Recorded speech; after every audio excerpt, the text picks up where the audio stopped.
Nuestro invitado a esta hora de la mañana, el abogado Mario Ruiz, ex asambleísta, pero hoy lo hemos invitado como un experto legal, un hombre que conoce de leyes y que es el abogado defensor de los ciudadanos que de una u otra manera protagonizaron las movilizaciones en el año inmediatamente anterior. En las próximas horas se va a proceder a una nueva etapa de este juicio que se sigue a los denominados 10 o 11 de Otavalo. Doctor, qué gusto saludarle en esta mañana. ¿Cuál es la situación legal de estos hermanos otavaleños que fueron parte del paro y que hoy están justamente siendo parte de este proceso legal? Bienvenido, buenos días. Buenos días, Leonardo. Un saludo cordial y respetuoso a la distinguida audiencia de su prestigioso medio de comunicación. Un abrazo fuerte al pueblo imbabureño. Bueno, la situación legal, primero es que son 18 procesados, ya no son 12, porque al inicio del proceso eran 12, por eso se conoció el caso como los 12 de Otavalo.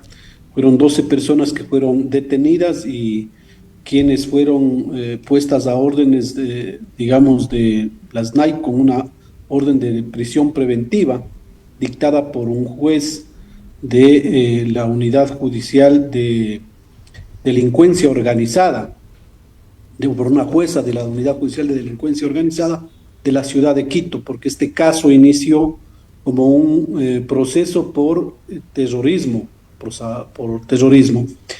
y así se lo conoció, ¿no? Entonces, lamentablemente no hubo una adecuada un adecuado procedimiento policial en esa causa, y esto desembocó en que se detuvo a gente que no tiene nada que ver con estos delitos que se acusan. Entonces, hoy por hoy ha llevado a que esa causa no tenga sustento legal con la cual puedan llevarles a juicio a los 18 que están ahí. Entonces, esta causa, como les dije, inició por terrorismo. Luego, después de la investigación que se dio, se les dictó prisión preventiva, les llevaron a Puerto Viejo.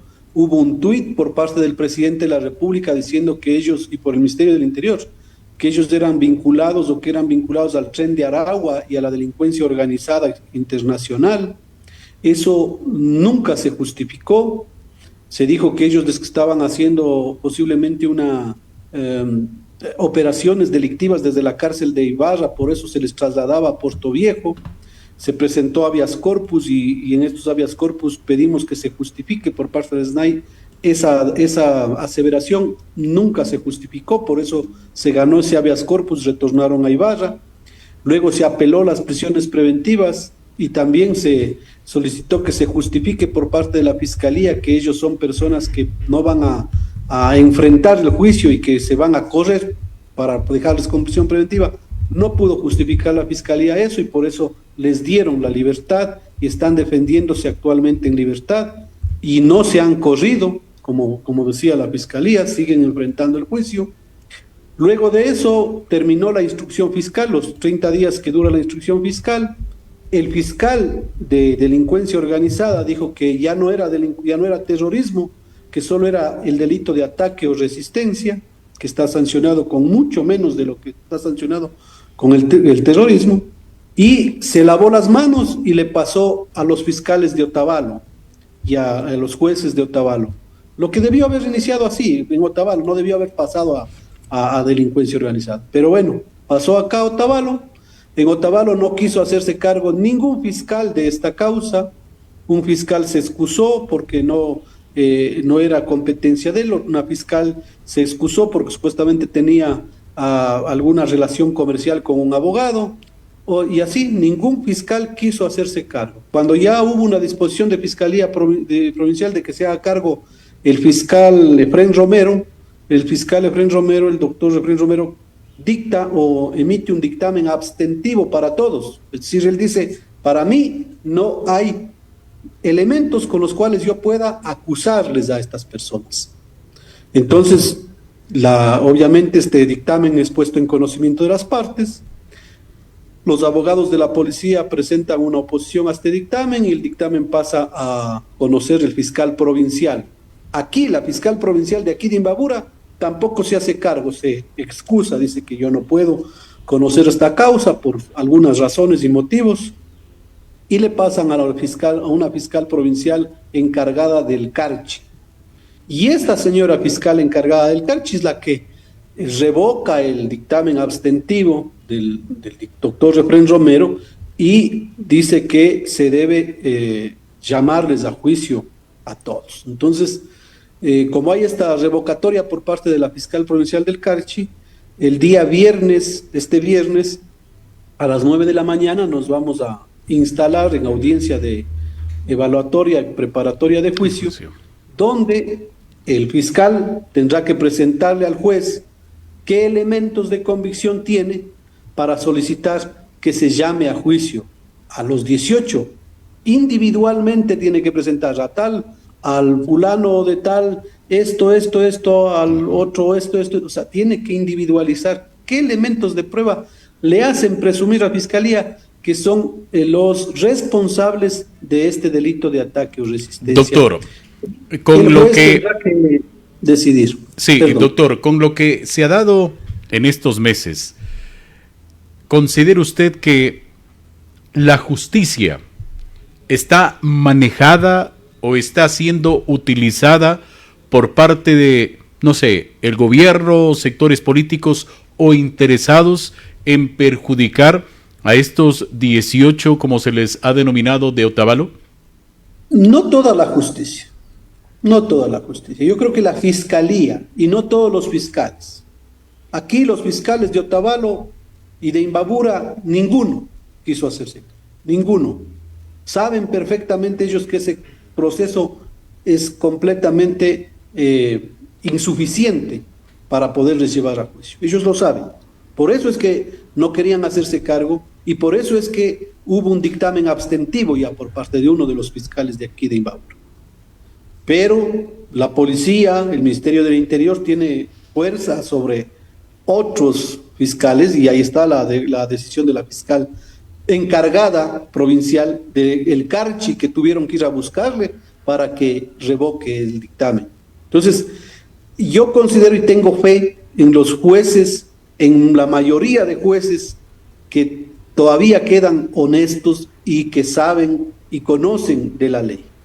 Porque un juez que haga prevalecer los derechos que están contemplados en la Constitución de la República y la ley, va a hacer lo que tiene que hacer.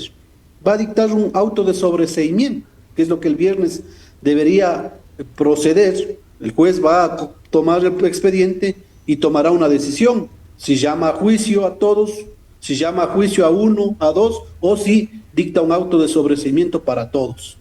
Entonces, yo considero que todavía hay jueces que son independientes. Cuando más presión hubo por parte del gobierno en los jueces de la Corte Superior de Delincuencia Organizada, de la Sala de la Corte Provincial de Delincuencia Organizada en Quito, nos dieron la razón a nosotros, por más que estuvo encima Ministerio del Interior, Presidencia de la República, abogados que estaban ahí, asesores de la Presidencia de la República que estuvieron en la audiencia, etcétera, etcétera. Por más que estuvieron así, yo recuerdo el doctor Fernando Salcedo, creo que es, de la Corte Provincial de la Sala de la Delincuencia Organizada, nos dio la razón y revocó la orden de prisión preventiva que habían dictado en un inicio de forma arbitraria e ilegítima. Entonces, hoy creemos que si el señor juez que va a conocer la causa hace prevalecer también los derechos que a todo ciudadano, no a ellos, que a todo ciudadano nos asiste, entonces va a prevalecer la justicia y van a dictar un auto de sobreseimiento. Doctor Ruiz. Esperamos que no haya presión. Doctor Ruiz, el año inmediatamente anterior, en el mes de octubre, se dio esta situación lamentable acá en la zona norte del país. Y en esos primeros días se dio justamente estos hechos allí en el comando de la policía de la subzona Otavalo. que refleja la violencia que se dio. ¿Consideraría usted que en este proceso están los que no deberían estar y faltan los que deberían estar, o son otros los que deberían estar en este juicio? Desde luego, desde luego. En derecho penal se tienen que probar dos cosas, tanto la materialidad de la infracción, que puede estar probada, porque veo comentarios de mucha gente que dice, no, pero ahí está el cuartel, ahí están los videos, o sea, ¿cómo van a decir que no fueron ellos? O sea, hay que probar, y eso está probado posiblemente, la materialidad. Pero también hay que probar la responsabilidad de la persona que se le está procesando, pues, porque no puede pagar justos por pecadores, por un lado. Por otro lado, hay que revisar el expediente es público. Y ahí en el expediente, las declaraciones de los mismos agentes de policía que toman el procedimiento, dicen que ellos se replegaron, el 22 de septiembre, se replegaron al cuartel de policía. Es decir, a ellos les ordenaron replegarse, o ellos se replegaron por su propia voluntad, porque supuestamente había muchísima gente. Ellos dicen 300, pero habían 1.500 personas ahí. Entonces, ellos se replegaron al cuartel de policía y se encerraron. Es decir, nadie cuidó el cuartel de policía hasta después de que pase todo lo que pasó. Destruyeron, quemaron. Después de unas 2 horas, recién ellos salen a buscar, a coger al que asomen. Entonces, de ahí tendría que haberse investigado también quién ordenó pues, el replegarse.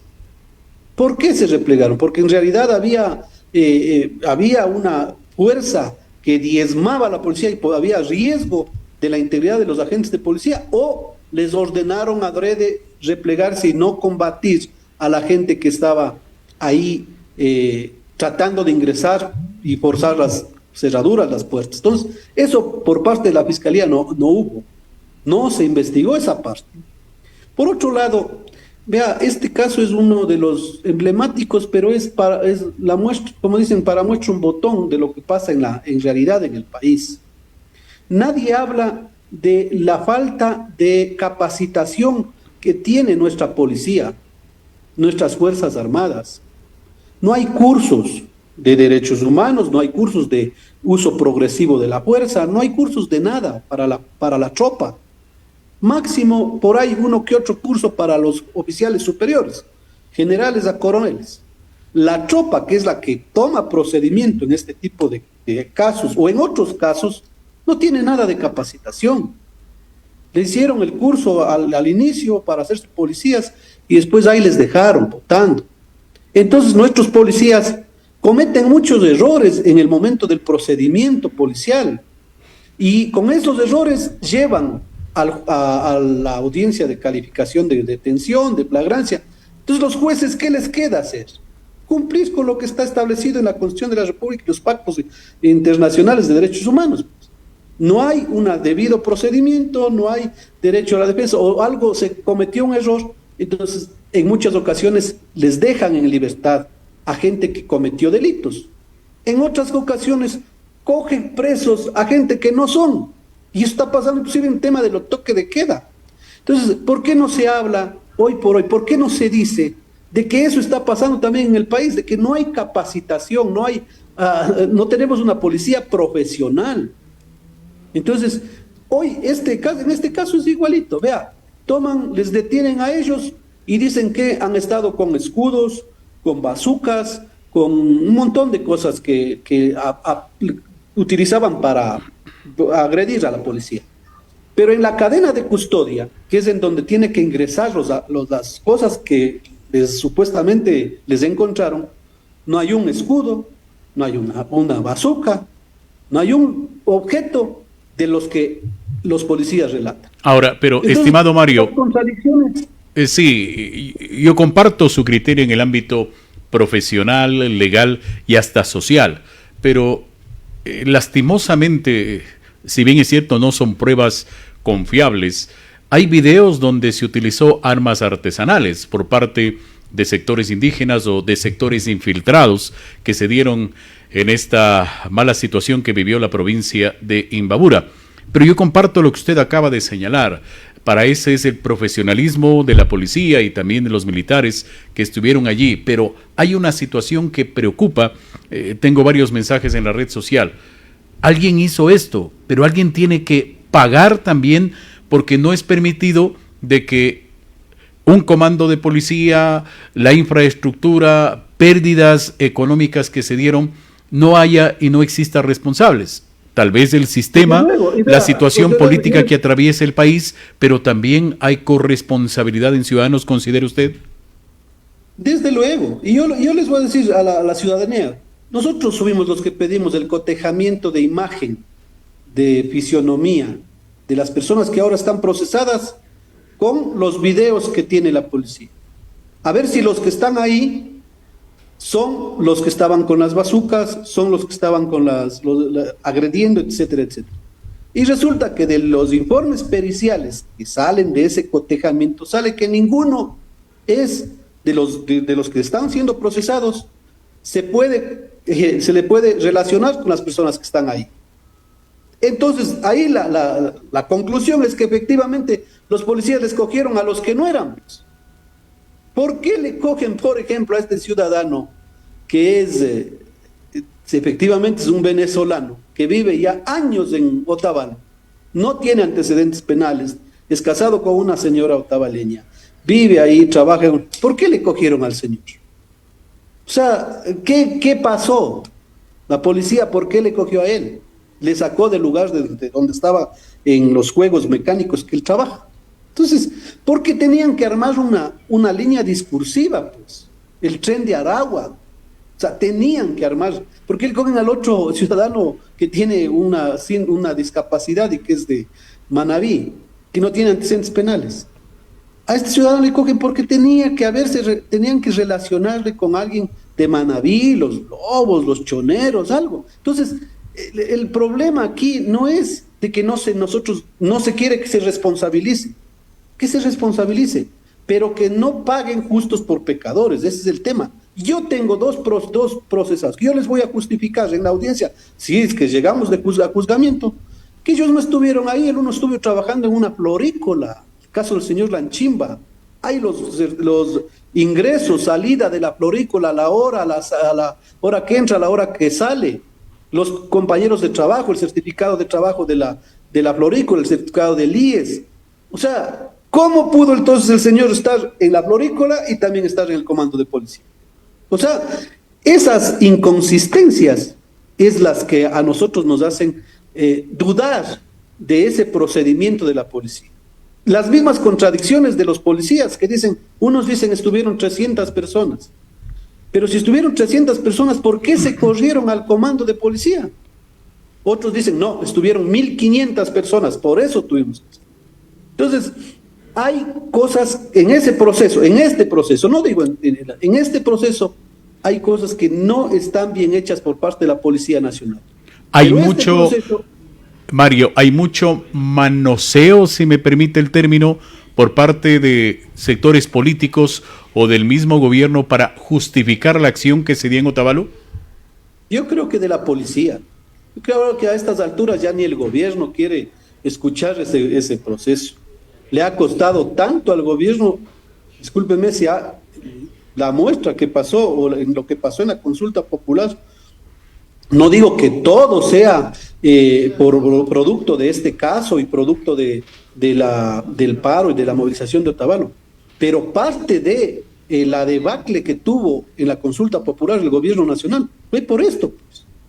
Porque a la gente no le gusta que persigan a opositores políticos o que persigan a personas que no tienen nada que ver con la delincuencia organizada y que le pongan como terrorista y que sea más seguridad. O sea, eso crea indignación en la gente. Y al gobierno, yo creo que, voy a hablar ahora como político, al gobierno, entrando a estas elecciones, yo creo que es que al que menos le conviene que esta causa siga siendo bulla. Entonces, yo creo que ahí es ciertos policías, cierto comando de policía que no quiere que haya un acto de sobreseimiento, quiere que aunque sea uno salga culpable para poder decirle ahora sí devuélvame 120.000, $130.000 que efectivamente hay en pérdidas de 2 camionetas y algunos vehículos. O sea, por ese lado yo creo que está yendo. Y lo bueno aquí es que sí ha habido jueces que se han, digamos, parado duro y han hecho respetar su independencia judicial. Eso es lo bueno, porque si no, todavía estarían presos con prisión preventiva estas personas. Estimado Mario, ¿qué espera usted este próximo día viernes de esta audiencia? Que el juez haga prevalecer los derechos que le corresponden a todo ciudadano ecuatoriano y a todo ser humano, que haga prevalecer esos derechos, que haga prevalecer la seguridad jurídica y que dicte lo que corresponde de acuerdo al proceso, de acuerdo a los elementos de convicción que le van a presentar, que son 5 declaraciones de 5 policías contradictorias, nada más. En videos no hay nada, en los cotejamientos de imagen, de fisionomía, no hay nada. Hay inclusive prueba de descargo donde nosotros justificamos de que 2 de ellos no estuvieron ahí, estuvieron trabajando.